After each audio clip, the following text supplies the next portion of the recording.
All right, hey everybody, I'm back. So we'll wait a couple moments. We had about 7 or 8 people here before we took that break, so we'll wait to give some people some time to come back. What I want to talk about was God speaking the law. So um, if you're wondering why did I end that meeting, why did I end the live stream just to take a phone call? Some of you who've been following this channel for a while might remember there was an occasion in which I was on doing a session like this, and the police showed up. I don't know if you guys remember that, but they had been calling, and I had been ignoring the phone call. The doorbell was ringing. I was ignoring that, thinking my kids would get the door. And then finally, I had to get up and go. This didn't happen right now, but I had to go to the door at the time, and there were police because at some point in time during the live stream, someone had called the police department in my town claiming to be me and somehow using my actual phone number. Don't ask me how that happened, and said, I just murdered my girlfriend. I'm going to kill myself. And so the police had to come here. So from now on, I rarely don't do these live chats very often, but I had to, if the phone rings, I've got to answer it and make sure everything's okay. And so my wife was calling back twice, so I had to take that call. So anyhow, where we ended a moment ago about the Ten Commandments being written in stone, the argument or the question I would ask is, was it really God's intention that he ever write the laws? I mean, because what you see here in Exodus 20 is him speaking them. When I think about the covenant that he made with Adam and Eve, the covenant he made with Noah, the covenant he made with Abraham, I don't know, you tell me, do you know of any documentation? Was he ever writing things down? I don't believe so. There's a part of me that thinks I'm not necessarily making this argument now, but in fact, there's a part of me that wonders if him engraving it in stone is almost a chastisement against their lack of faith. You know, God is God is God, and what he says he means. And the fact that he actually had to engrave it in stone, why would that be? Because they couldn't handle hearing from him. Now, you might argue, well, maybe the way that he spoke with them was different from the way he spoke to Noah and Adam and Abraham. That maybe. Again, I'm not making this argument for sure, but here's the point I'll make to you is that to argue that it was written in stone, that means it's moral or that means it's eternal, nonsense. So anyway, going back to Daniel Israel, his comment here about, don't tell me about circumcision wasn't in the Ten Commandments. No, it wasn't in the Ten Commandments, but it was in the law. It was in the law. It was also in another covenant that God gave to Abraham. Now, regarding Matthew 24:20, but pray ye that your flight not be in the winter, neither in the Sabbath day, means Jesus is saying just how important the Sabbath is. This is ridiculous. That's the word I'm looking for. That, Daniel, is ridiculous to say he's playing that it not being the Sabbath because it's really important. Okay, then why is he saying don't pray that it's not in the winter? Because the winter is really important? No. I think that if we go and we look at commentaries and we look at contextually, what you find is, and the Bible itself will support this. When you see the prophets writing about when the Sabbath entered, they locked the gates. They sent all of the shopkeepers, all the foreign salespeople. They all are kicked out of the city. It is locked. Because the Jews fully believe that you are not to be doing any buying or selling. You are also not to be doing any traveling. You're only the Jews. And I did a video on this. The Jews really believed exactly how far you were allowed to walk on the Sabbath before you had committed a sin. You know why they did that? Because the Sabbath commandment wasn't. It was insufficient. It was insufficient in that it would. What constitutes work? What constitutes work?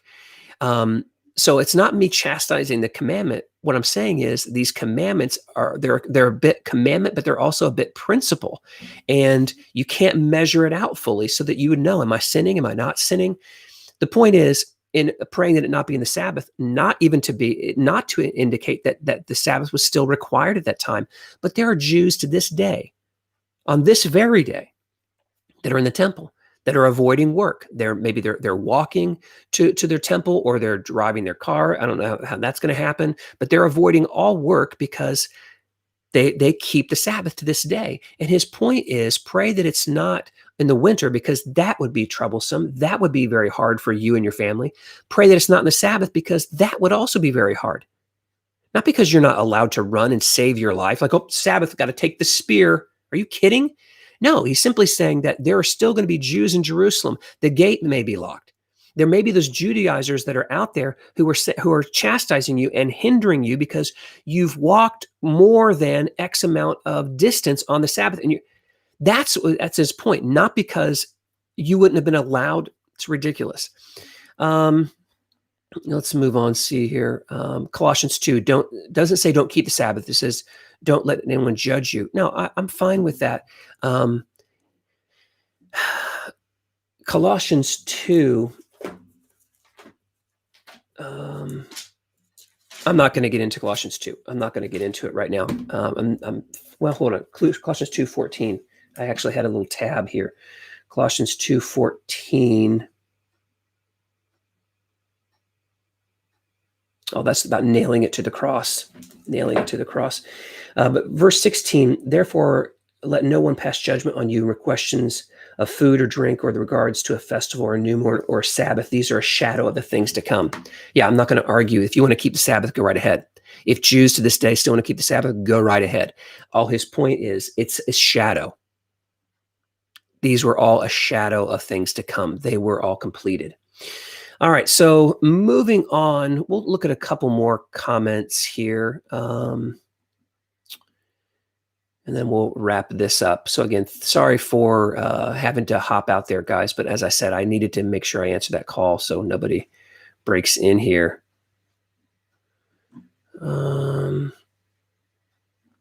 So this is one from a gentleman, or I don't know, male or female, BDB 1978. And this is again on what was nailed to the cross. Scott, you contradict yourself in the first 10 minutes. You claim Jesus did not fulfill the moral law, but the ceremonial law. Okay, so this is a question that I have asked, and I would ask any person. The moment. No, let me word it this way.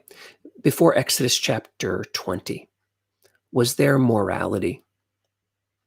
Yeah, there was morality. There has always been morality. There's always been an internal knowing of right or wrong. If you're not familiar with what I'm talking about, I would highly recommend you pick up the book Mere Christianity by C.S. Lewis. In there, C.S. Lewis talks about the natural law and how every human being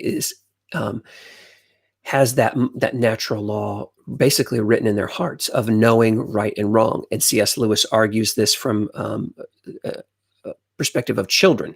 When one child takes a toy from another, or he talked about men who take somebody else's seat or something on a bus, I think is what it was. They both, when one says you did this, the other one says, no, I didn't. And they justify it. Both are arguing from a perspective of there's something above them. There's some law or there's some principle that's above them that they're both aware of. And one is arguing that the second man broke that overstated law. And the second man is arguing that to justify himself, that he didn't break this overstated law. It's not a law that the government set up. It's this law that both are aware of acting rightly. And so what I'm saying here is that prior to Exodus chapter 20, even if we go back to the Garden of Eden, there was a morality. There absolutely was morality. This is not something that had to be taught. So it's not to say that prior to Exodus 20 that it was okay to commit murder or adultery or to lie. No, that's not the case. Those things would have always been sin. And while we're not sinning against something written in stone, or we're not sinning against something like that's explicitly stated, when Cain slew Abel, he hid the body. He hid the body. Now we can sit here and we can argue that that's because that God had already basically laid out the 10 Commandments in the Garden of Eden. That argument makes no sense. That argument makes no sense. Let me explain to you why it makes no sense. There's just Adam and Eve. He just created them, and he's going to say to them, "Oh, by the way, don't commit adultery." With who? Who am I going to commit adultery with? And Adventists make the same argument that the 10 Commandments are in heaven. Okay, let's go ahead and tell the angels, who Jesus said they do not marry or are given in marriage, but let's go ahead and tell the angels, thou shalt not commit adultery, angels. With who? Thou shalt not steal. What are we going to steal? When Cain kills Abel, what you see in his immediate actions, and that is basically hiding the body, pleading ignorance, like I don't know where he is, lying about it, is he's responding to this moral law that is above. Okay, the 10 Commandments in Exodus chapter 20 says if you kill somebody, you yourself have to be killed. So if that law was there, if that law was there in Garden of Eden, why wasn't Adam or why wasn't Cain killed? No. What you see there is when after he's done that and he justifies him, he is punished for it. He's sent away. And what I believe you will see, let's take a look at it. Let's go to Genesis chapter 4, Cain and Abel. There it is.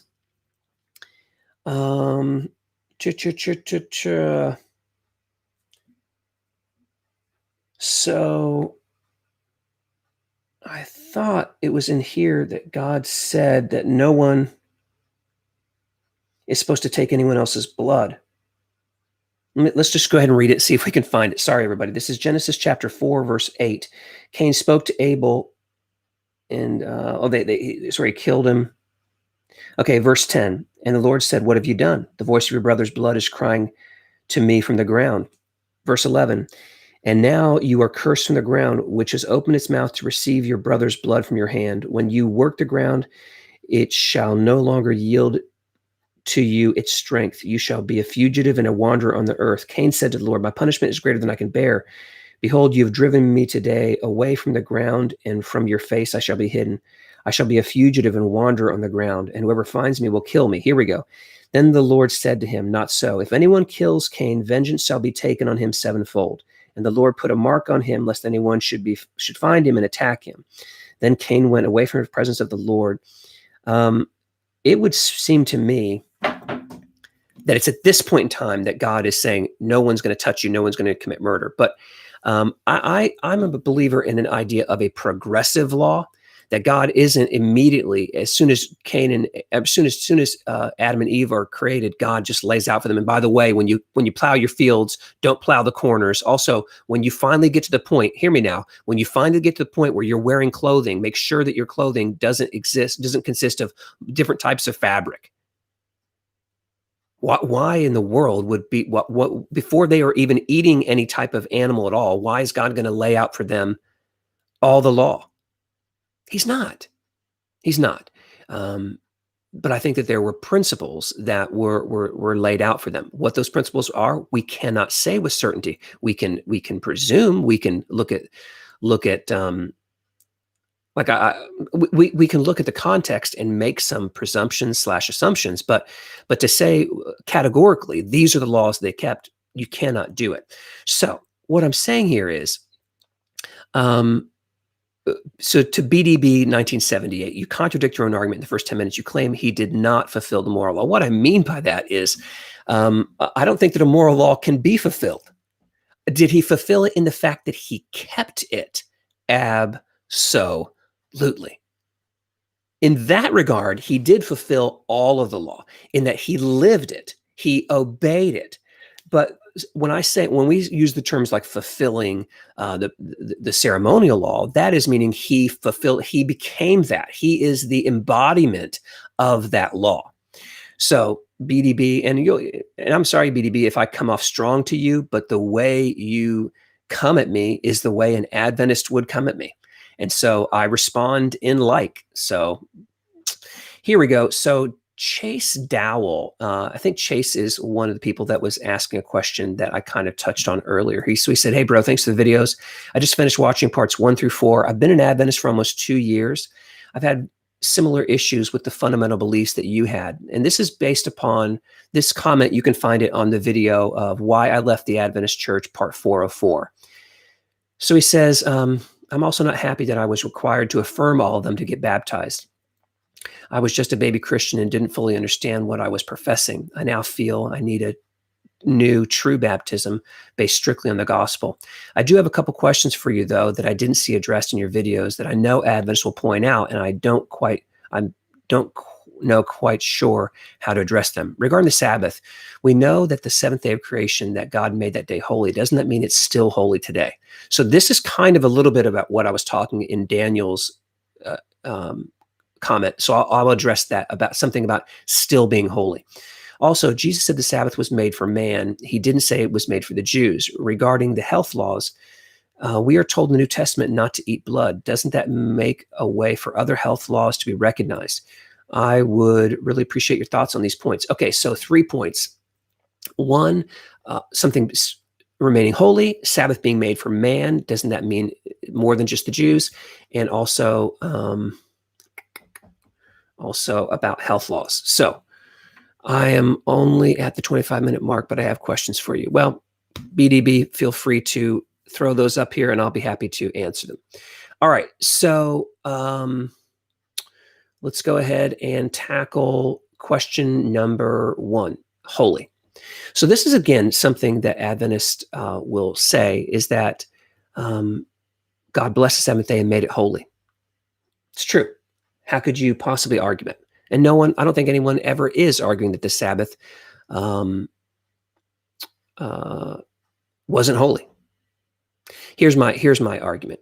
Because God says something is holy, does it retain that holiness forever? And I think that if we think about it, we would answer no. The examples that come to my mind are when Moses approached God in the desert to the burning bush.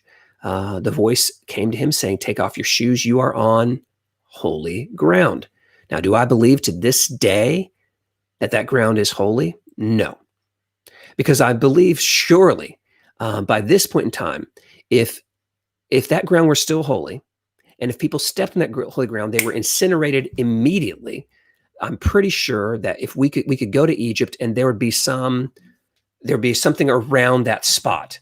We would know about that. There will be YouTube videos about the holy spot in Egypt where, we've seen cattle accidentally walk across that spot and boom, they were just wiped out. It's amazing. But a better argument about something being holy and then no longer being holy is, I don't know, the most holy place. When after Christ was resurrected, after he was crucified, we read in the Bible about how in the temple there was the veil separating the holy from the most holy place, holy from the most holy, being torn from top to bottom, indicating an end to the whole ceremonial system, indicating ceremonially that now there is no divider between us and God. We can now clearly approach him. Are those spots still holy? Remember, if you went into if you could go into the most holy place, I can't remember if there was any kind of law about that. The point is, just because something is made holy does not mean that it remains or that it retains its holiness forever. A great deal of the holiness is whether or not God is there. God says, God blessed and sanctified the seventh day. Sanctified literally means consecrate, to make sacred. Did God make the day sacred for himself? Don't know. What I would say, BDB, is that, as I said earlier, that it was a sanctified, holy time because God is there. This is what I believe part of the holiness issue is. God can make something holy, like when we talk about the ceremonial system and we talk about the instruments that were in the temple. These were things that were holy, that were made for a very specific holy purpose for a time. Do the candlesticks still hold the holiness? Those sacred, it was for what they were to be used for. If something has a sacred purpose. Now, now, what I would say to you, BDB, is we're looking at the book of Genesis, which was written not at that time, but we have to always remember it was written many, many years later. And so there is going to be things that are imported into that. And so if you want, or if the Sabbatarian wants to make the argument, because he said it was sacred, because he sanctified it, which means set it apart. I don't agree with that. The point is things are made for us. I disagree. I think that God has sanctified people, not for us, but for himself. The Israelites were a sanctified, set apart people. The prophets. It's not for us. It can be for us. So, in regards to this second issue, so I think Patrick is addressing the issue of, sorry everybody, being holy. The second thing he addressed was being made for man, not man for the Sabbath. So, let's think about this for a moment. Let's think about when this text is actually presented. So in this text, what we find is Jesus and the disciples are walking through the fields. The disciples start putting out their hands. They start grabbing the grain. They start shucking it and eating it. Boom. It's like the Pharisees were on them and they were basically tracking them. And they said, oh, boom, they just jumped out of the weeds. Well, you're breaking the Sabbath. Oh, Jesus, you can't be legit because these guys are breaking the Sabbath. I believe this is in Matthew. It's in a few of the Gospels, but I don't know by heart exactly which verse it's in. But let's see if we can't find it really quick here. And if you guys know where it is in Matthew, please feel free to here it is, Matthew 12. So it says, at the time, Jesus went through the grain fields in the Sabbath. Now, here's a couple things I want to point out. I think context is very important. Book of Matthew, written to predominantly what type of audience? Jewish. That's right. That's why when you read this accounting in the different Gospels, there's kind of a different kind of emphasis on things. Different terms, different words are being used because of the audience to whom it was being written. When Matthew is writing this, he is writing this with his audience is a Jewish audience. So he says, at that time, Jesus went through the grain fields on the Sabbath. His disciples were hungry and they began to pluck heads of grain and to eat. But when the Pharisees saw it, they said to him, look, your disciples are doing what is not lawful to do on the Sabbath. Okay? Now, again, I'm not a fan of arguing from silence. Not a fan of arguing from silence. All I'll say to you is I find it interesting. I find it very interesting that Jesus never says, yes, it is. Jesus never argues that, no, it is lawful for them to do that. He does not, in fact, if you look at the context, he doesn't argue the fact that what they were doing was unlawful. He said to them, have you not read what David did when he was hungry? So what Jesus does in his argument is, instead of anything, he just speaks to these Pharisees about what they know. What they know. He says to them, have you not read what David did when he was hungry, and those who are with him? How he entered the house of God and ate the bread of the presence, which was not lawful for him to eat, nor for those who are with him, but only for the priests. So he is saying what these guys are doing right now on the Sabbath, what they're doing right now on the Sabbath, it's kind of similar to what David did. It was unlawful for David when he was hungry to break into the temple and eat the bread of the presence. That was unlawful. So he's not arguing. He is not arguing that what they're doing was lawful. He's not arguing that you Pharisees got it wrong. No, he's acknowledging what they're doing is breaking the law. It is breaking the Sabbath. He also doesn't say, you guys have spun it. You guys have added these additional things to the law. He doesn't ever do that. He does not ever do that. He acknowledges, yes, they are breaking the Sabbath. Or have you not read in the law on the Sabbath, how on the Sabbath the priests in the temple profane the Sabbath and are, the word in my Bible is guiltless. He says here how on the Sabbath the priests in the temple profane the Sabbath. This is what he says. And this is written, but only the priests. Or have you not read in the law how on the Sabbath the priests in the temple profane the Sabbath and are guiltless? I tell you, something greater than the temple is here. And if you had known what this means, I desire mercy and not sacrifice, you would have not condemned it. For the Son of Man is Lord of the Sabbath. Maybe it wasn't here where that man was made. I thought it was in this section. Here's the point. When Jesus is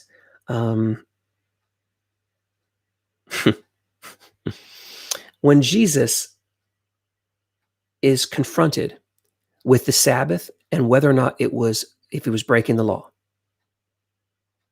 he does not argue that they were not breaking the law. What he argues is that, yes, they are breaking the law, but they are guiltless. The idea being here is that man is more important than the Sabbath. Now, when I say man, and this is what Patrick Chase Dowell is talking about, when we say man, it does not therefore indicate that the Sabbath was made for all mankind. Okay? It is not that Sabbath was made for all mankind because there is no scripture to support that. But in my mind, it would have been ridiculous. The Sabbath was made for the Jews, not Jews for the Sabbath. Jews weren't just created. Okay, Jews had mankind. It's just you have different types of them. All right. So the argument that the Sabbath was made for man, not man for the Sabbath, to try to grab the word man there and then jump over and go, so see, this actually means it's that it's for all people. No. The power, I think, in Matthew chapter 12 is that when you see the disciples doing this, two things jump out to me. Jesus equated breaking the Sabbath to breaking other ceremonial laws. He does not describe it in any other way. He describes what they were doing, never says it's lawful. He says what they're doing is absolutely breaking the law. But because I view mercy over sacrifice, I know the reason they're doing it because they were very, very hungry.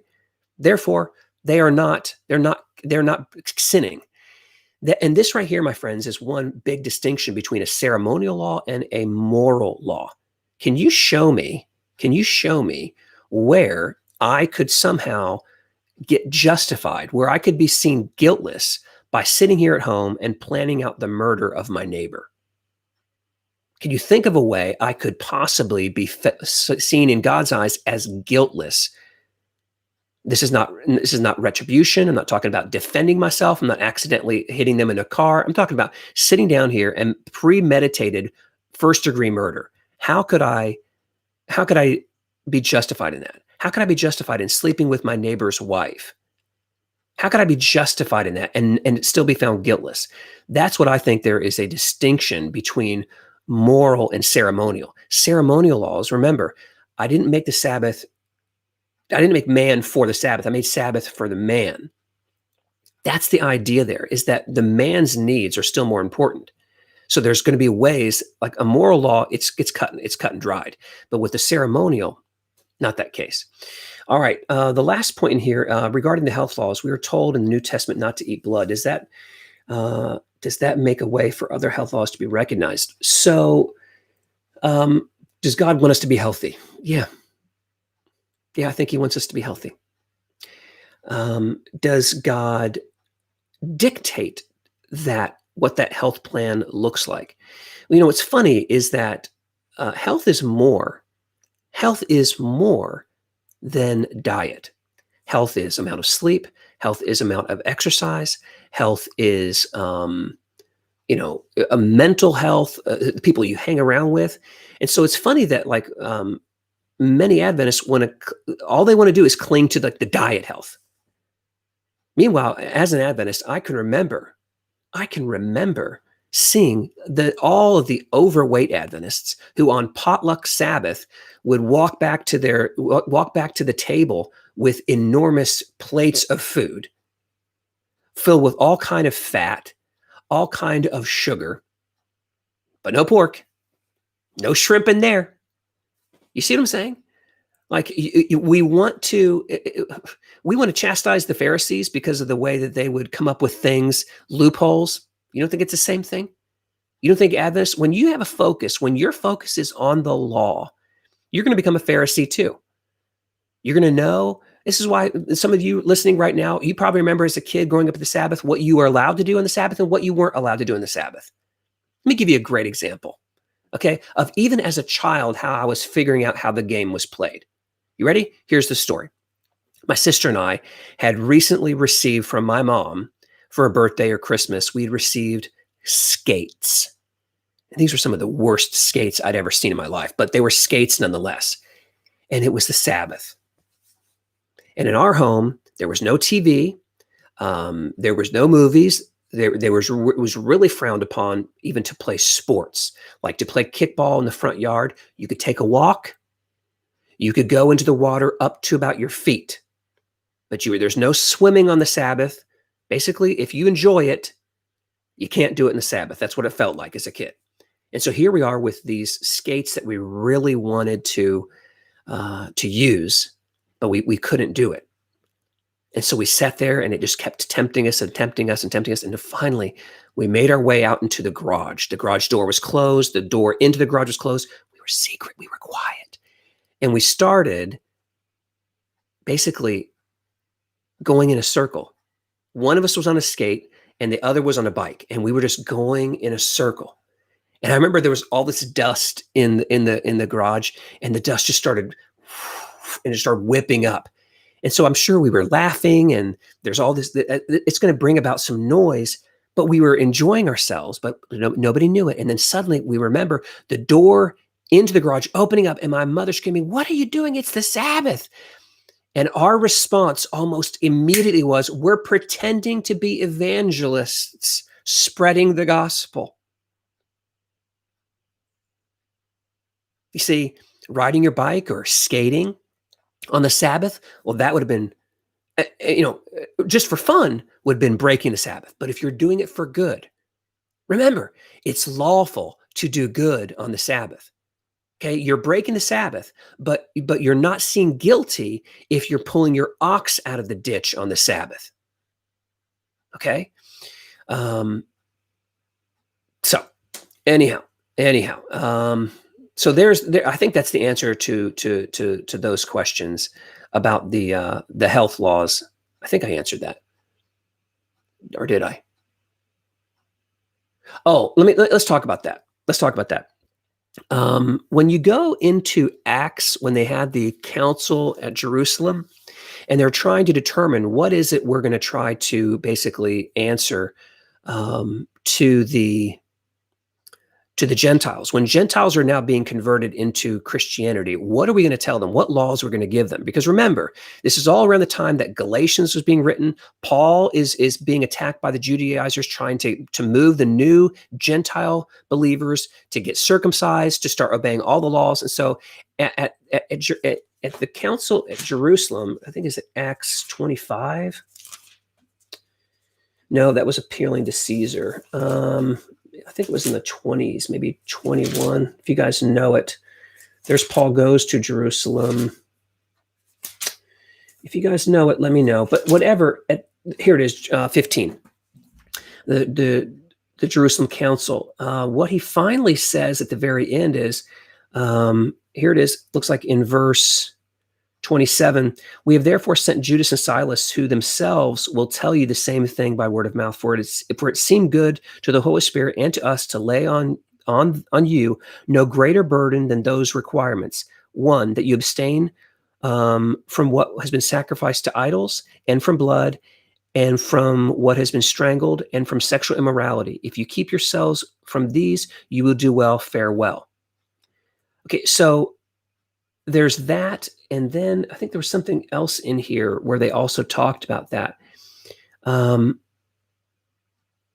see here. They did struggle with it. This is what, again, we have to, I think, remember. I think we have to remember that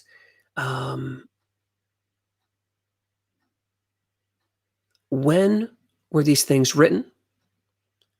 And I think we have to also remember that we're here in 2020, and we are looking back in time. We are looking back in time at a group of people that did not overnight leave Judaism. Okay? I think that it was a slow process to really understand just how significant, just how far-reaching the death and resurrection of Christ was. Which is why I think that when you read about like the council, the Jerusalem Council, they were still trying to figure it out. You can read yourself Paul's other writings when he says, you know what, just because something has been sacrificed to an idol means nothing to me. I eat whatever is put in front of me. So even here, when he's saying he advised them not to eat food that was sacrificed to idols. Well, later on, he's like, nah, it's okay. It's okay. I don't have a problem with that. I wouldn't do it in front of a weaker brother. But I don't have an issue with that. Okay. So for him to say something with his lifeblood or something that was strangled, these were, again, I think at the time, this is still, whenever this is being written, I think that the church is still at that time trying to figure out, what are we obligated to do? What are we not obligated to do? What are we going to tell new believers that they are obligated, or what are we going to guide them how they should or shouldn't live? I don't think that this is the end all be all. I think that this is, at that time, this is kind of what they're saying. This is the advice that we gave them. So regarding health laws today, my answer would be, let's try to live by principles.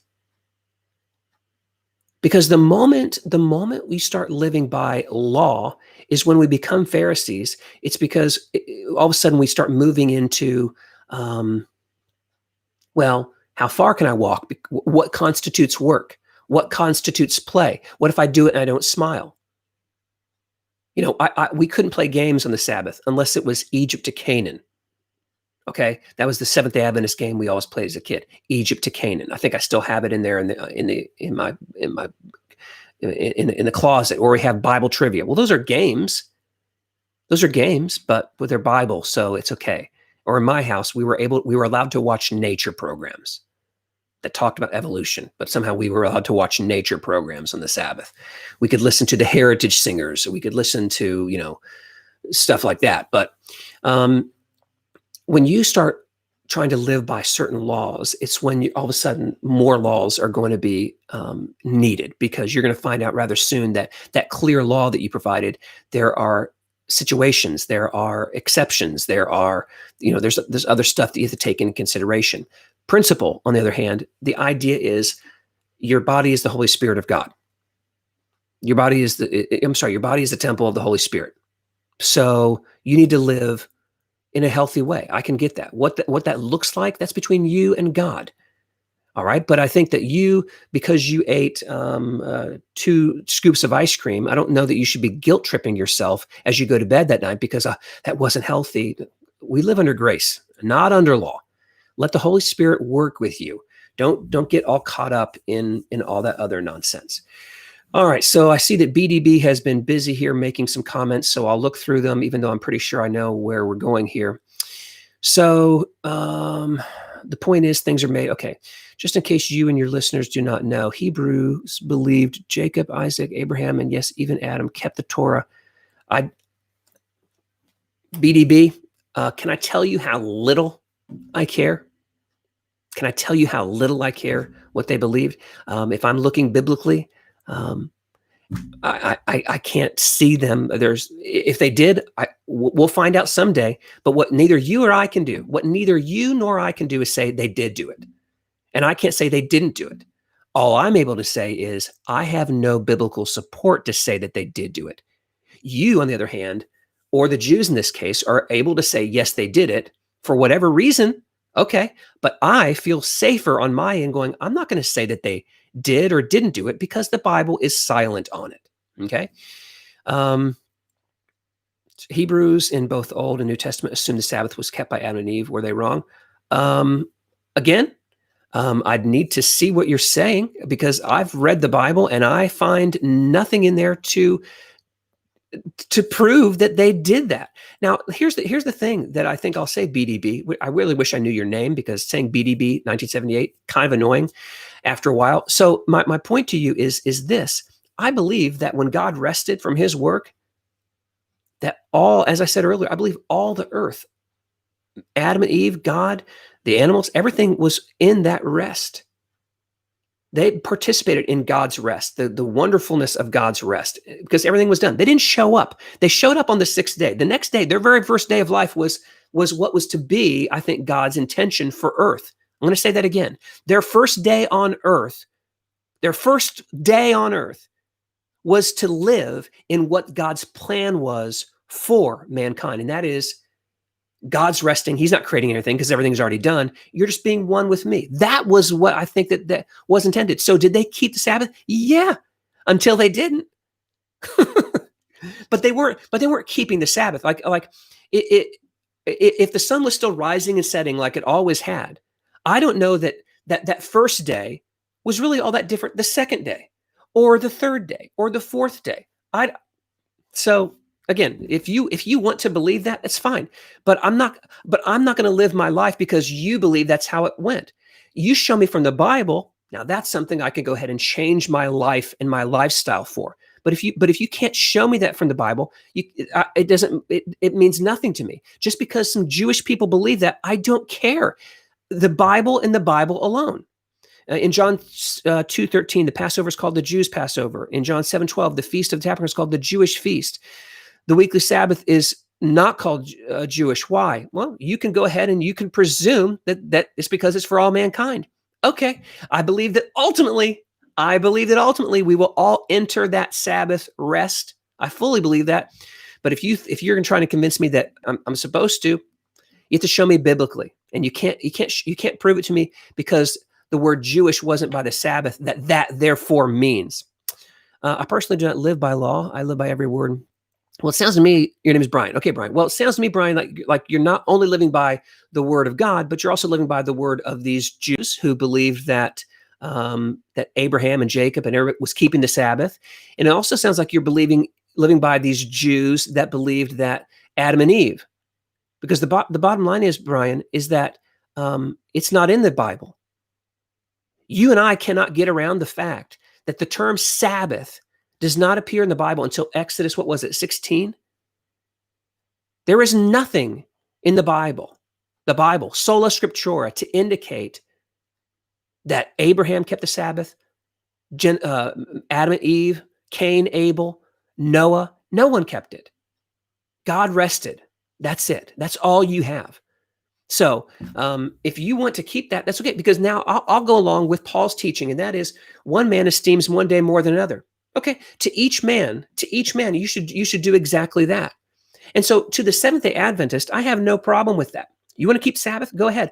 My uncle, who I absolutely love, has a little pond. He has a pond, and I will sometimes go down and fish with him and argue about Seventh-day Adventism. It's one of my favorite things to do, quite frankly.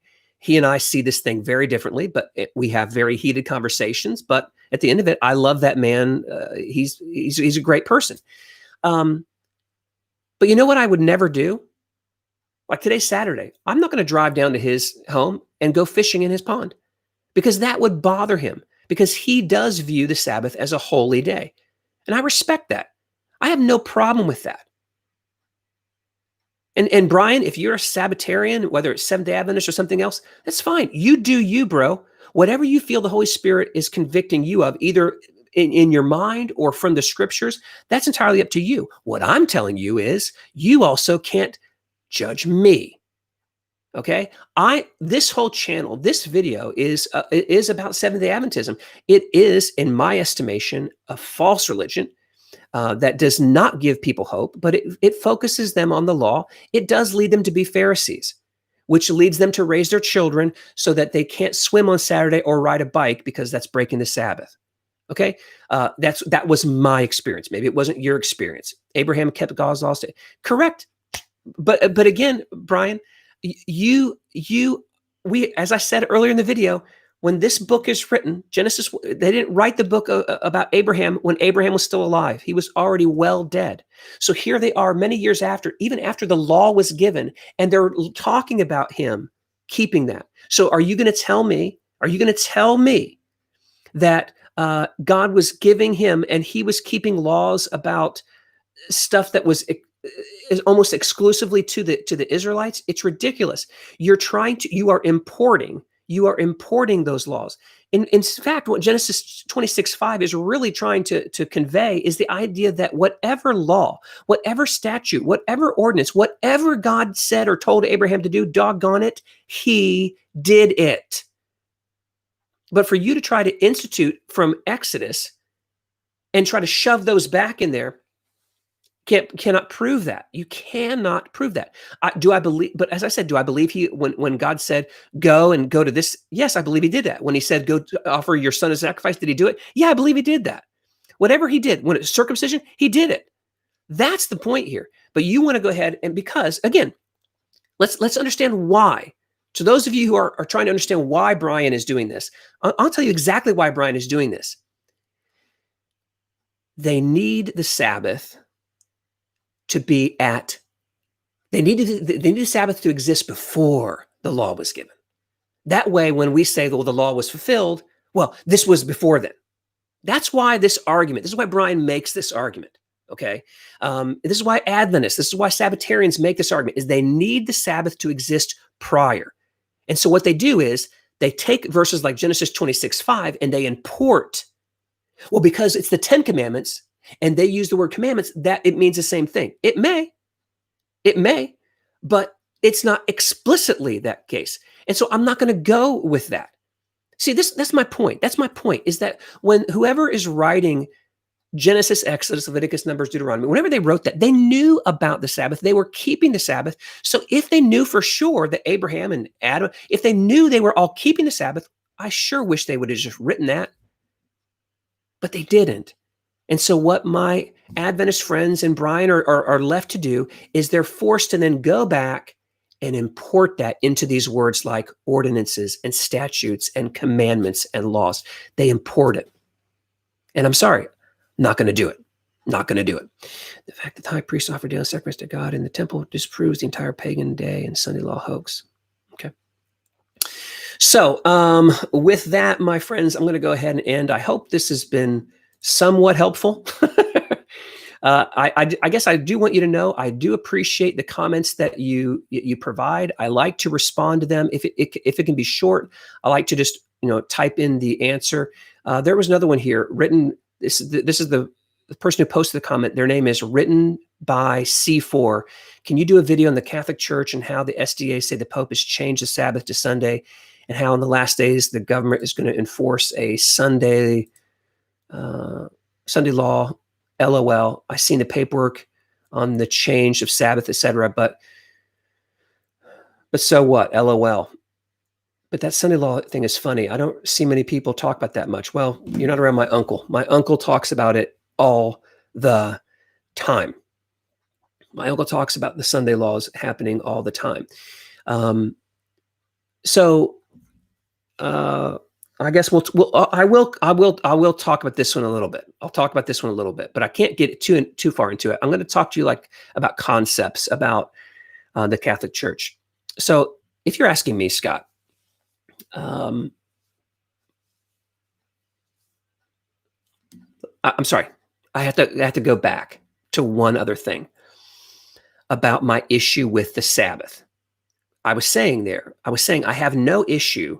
If you want to keep the Sabbath and I want to keep the Sabbath, fine. If my uncle, if he wants to keep the Sabbath, I'm not going to fish at his pond. I would never even think to ask. I have no problem with that.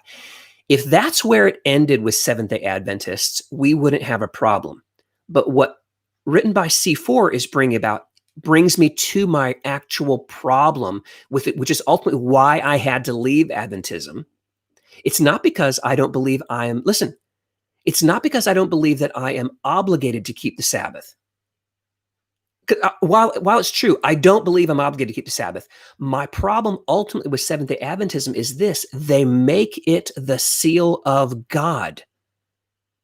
Adventists, because of their interpretations based on Mrs. White's writings, they perceive that the mark of the beast is Sunday worship, therefore the seal of God is the Sabbath.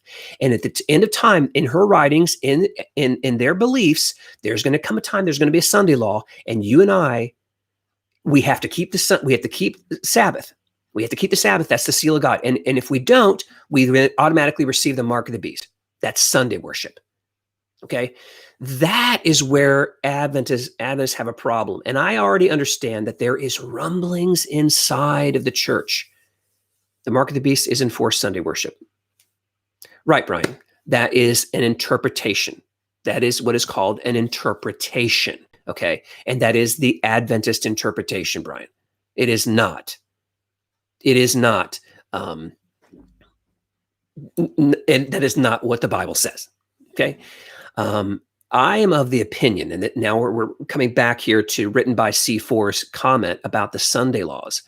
I am of the opinion that a lot of the things that the Adventist church is interpreting as future has actually already passed. And you're like, what are you talking about? I'll show you what I'm talking about. Give me a second.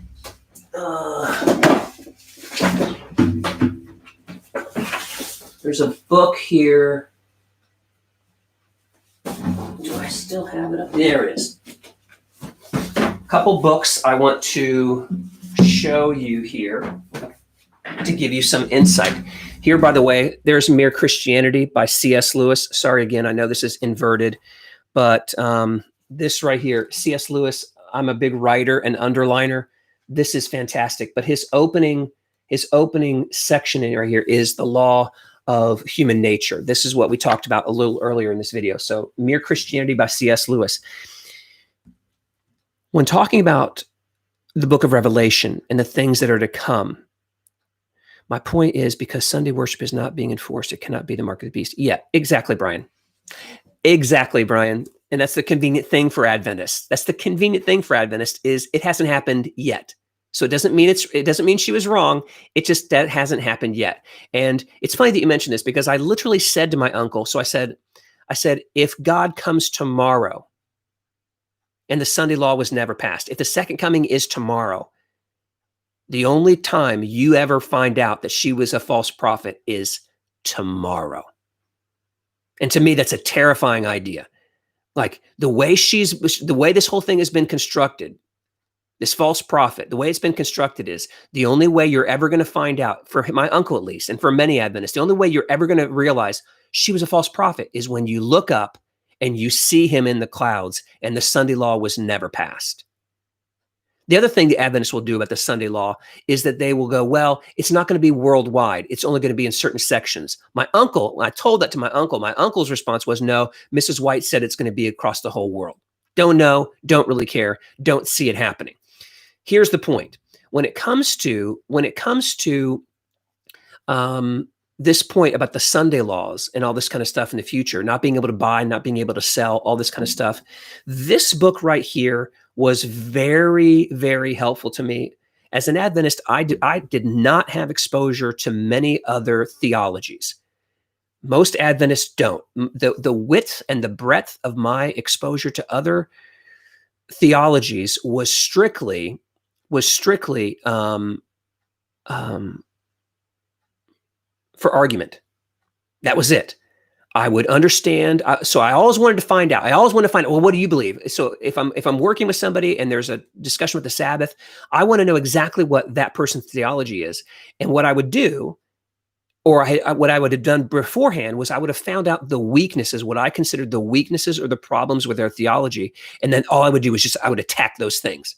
So if they're Baptist, I would say, okay, well, so you believe it, or if they were Catholic, oh, so you believe that the body, that when you take the communion, it's the actual body of the, I would do all those kind of things. But I never with an open mind read any other theology, ever.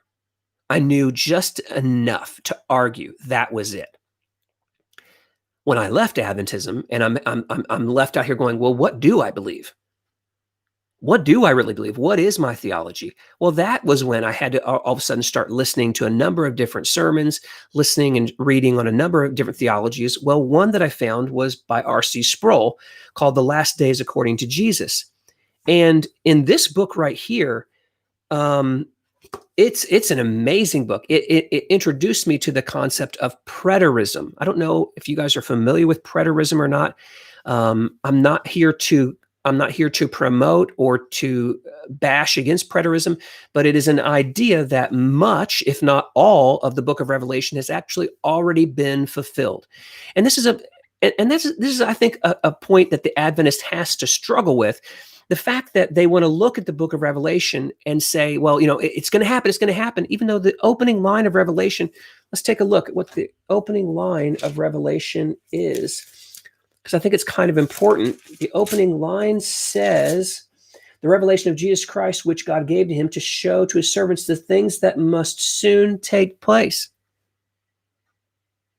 The stuff that must soon take place. The preterist view is very often that it was Nero that was actually the beast power that came in and was crucifying and slaughtering the Christians. And historically, we can find that absolutely to be the case. So I can definitely see, a lot of Revelation being fulfilled in the place of Nero. I know that in our early church history, not just Catholic, but in the early church history, people like Martin Luther and such, they did view the Catholic Church to be like, and the popes like, Antichrist. I don't deny that. We could make the same argument for things like Hitler and things like that. There will probably be many Antichrist. Here's my problem though. This whole idea right now of the Sunday law. I'm not saying that it couldn't happen. I'm asking the question of likelihood. How likely is it? And I know that somebody said that around Noah's time. It's not likely there's going to be a flood. I get you. I'm just simply saying Adventists have done this in a way. They've interpreted the scripture. Everything's about the Sabbath. And so for them, they make it the seal of God, even though the scriptures itself say it is the Holy Spirit that is the seal of God. They say no, it's actually it's the Spirit and the Sabbath, whatever. So anyhow, please check out the Pope's. He talks about Earth needing a weekly rest. Oh, don't argue. I wouldn't dare argue with that. Yeah, I think rest is a great thing. I think it's a great thing. I just don't think that God is saying to you and I, it has to be the seventh day. You see, a thing that always is funny to me is when the Adventists will say something like, show me where it says God made Sunday holy. He didn't. And you're never going to find a person that says Sunday is a holy day. It's not. It's a day we rest. It's a day that we worship on. Yes, that is fine as long as it is not enforced. Oh, you're absolutely right, Brian. And this is another question my uncle always asked me all the time. If the Sunday law did come into pass, Scott, would you be for it? No, I oppose anytime the state tries to interfere with theology, with spirituality, with worship. Absolutely. These state should have no role whatsoever in the church, whether it's enforcing and mandating worship on Saturday or Sunday or Tuesday. Of course not. No state can mandate what I believe or how I religiously act. And I would oppose that vehemently. But as soon as some Adventists hear that, they think, well, I'm with you. I'm not with you. I'm fully against you. It just so happens. It just so happens that, you know, and the point I was going to make a moment ago was that something I find really, really amazing. The day of Pentecost happened on a Sunday. When the Holy Spirit came in, when they were in that upper room, when they were worshiping, when they were speaking in tongues, happened on a Sunday. Bible doesn't say that. But you can easily figure it out. You can easily figure it out. It tells you when the day of Pentecost would happen. Because what would happen is there would be 49 days. There was a certain thing. There was 49 days. And then the 50th day, it would be the day of Pentecost. And they tell you exactly how to calculate. This is the day it starts. It's a Sabbath. Then you go forward 49 days. That's another Sabbath, 7 times 7, 49. So it starts on a Sabbath, it ends on a Sabbath, and then the next day is the day of Pentecost. It was on a Sunday. Probably one of the most important days in the church's history happened on a Sunday. The day Jesus arose, the day he was resurrected, Sunday. Now, am I saying Sunday's holy? No. Am I saying you're required to keep Sunday holy? No. All I'm saying to you is that you want to sit there and argue like Sunday never got any props. I would disagree. I think too enormously, perhaps the single most important moment not only in Christian history, but in man's history, the resurrection of Jesus Christ occurred on a Sunday. And you can't tell me, well, he rested on the Sabbath. Yeah, he was in the grave on the Sabbath. He was in the grave. But would it have been a sin for him to resurrect? Was it a sin when he told the man, get up, take up your mat and walk? They accused him of it. Give me a break. Give me a break. So anyhow, that's it. We're going to stop with that, and hope you guys have a great rest of your day. Hope you enjoyed the chat that we had here. I know that I did, and we'll talk to you next time. Enjoy your weekend, and God bless you guys.